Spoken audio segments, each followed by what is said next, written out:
Hello, my name is Diego Gomez, and thank you for taking your time to watch my presentation, The Case for Age Limits on Politicians in the United States. And today we're diving into a topic that's becoming more and more relevant, especially as the age of our nation's political leaders continues to rise. This isn't about attacking older politicians or ignoring the value of experience. Instead, it's really about asking a necessary question: should we set age limits or at least cognitive standards for those who hold some of the most powerful positions in the country? And as for the topic of why age limits are necessary, the debate over age limits is intensifying. As issues of cognitive decline, generational disconnect, and adaptability come into focus, it becomes clear setting some kind of age limit is more than just a suggestion, it is a necessity. Older leaders often bring invaluable wisdom and historical knowledge, but there's also a tipping point where the age begins to hinder their adaptability, technological awareness, and even memory or decision making. Younger leaders, on the other hand, often bring innovative perspectives and are more in tune with today's rapid changing world. That balance is what democracy really needs to thrive. And on to experience versus age limitations. Experience is important, there's really no doubt about that, of which veteran politicians have navigated complex crises, built networks, and understand government processes deeply. However, today's political landscape evolves quickly.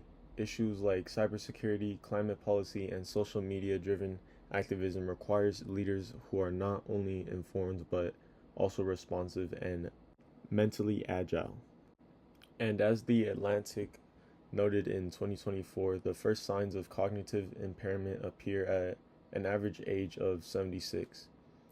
That's concerning when many of our top leaders are pushing the age of 80 or even beyond that, of which Shields in 2023 also pointed out that how older officials often struggle to relate to younger constituents or adapt to fast moving technology. In short, knowing the past doesn't always prepare you for the future. And on to cognitive decline and health concerns. Let's talk about health, specifically cognitive health. Studies show that cognitive decline is a natural part of aging. It affects memory, decision making, and the ability to handle crises, all essential for high stakes leadership. In fact, AI tools today can even detect cognitive decline years before symptoms appear, stated by Beard in 2025. That's impressive technology, but also a warning sign, of which concerns have even surfaced former President Donald Trump's language patterns, which experts say could be early indicators of decline, stated by Culler in 2024. If we require peak physical and mental performance from military generals or judges, why should our presidents or legislators be exempt? A possible solution, you ask? Well, routine cognitive testing, not just for older candidates, but all candidates, may promote fairness and ensure capability without enforcing any arbitrary cutoff. Now, on to generational representation. Representation is another key issue. As of right now, the average age of congressional lawmakers is much higher than that of the American public, which is 39 years old on average, stated by Barber in 2024, of which this is a massive gap, a massive generational one.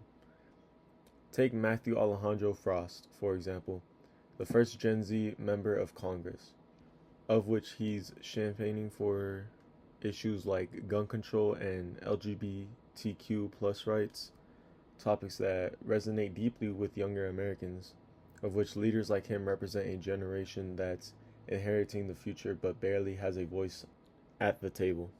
And without age diversity in government, policies risk being outdated and disconnected from the needs of younger generations as well as the future generations.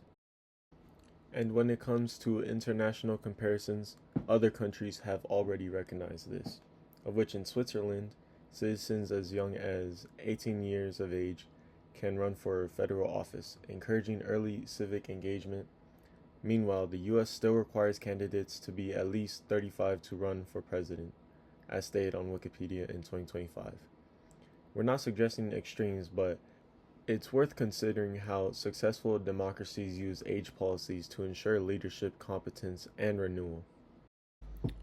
Now, when it comes down to solutions and counterarguments, what can we do?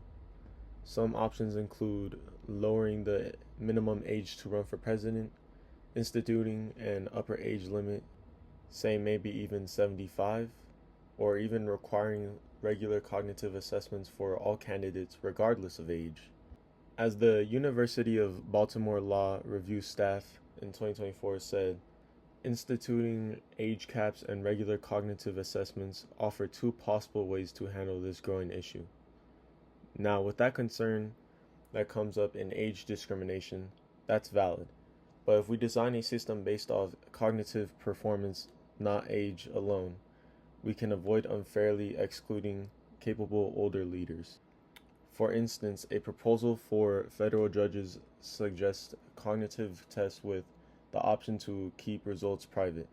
A similar method could work for politicians, preserving independence while ensuring capability. Now, as for my final thoughts, if we truly want an effective modern government, we must implement age limits and cognitive assessments for political leaders. Experience is valuable, but it's not enough on its own. As we've seen in other sectors like military and judiciary, maintaining high performance often means setting standards, both physical and mental. We must also address the growing disconnect between younger voters and an aging government. By promoting generational diversity and accountability through fair testing, we build a government that reflects and protects the people it serves. It's time for action.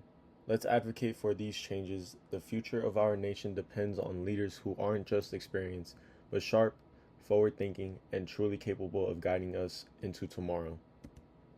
So thank you so much for watching this presentation.